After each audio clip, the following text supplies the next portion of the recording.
வணக்கம். டே 3 சரியாக 15 மணித்தியாலம் இன்டர்மீடியன்ட் ஃபாஸ்டிங்.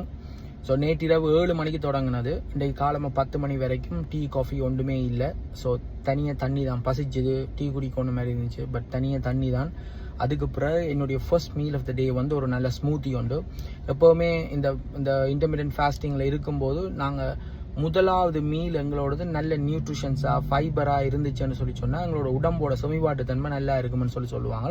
ஸோ அதுக்காக தான் இந்த ஸ்மூதி. நல்ல வாழைப்பழம், ப்ளூபெரிஸ், பாதாம் பருப்பு, பேரிச்சம்பழம் எல்லாம் போட்டு அடித்து மிக்ஸ் பண்ணி குடித்தது. அதுதான் என்னோடய first meal of the day.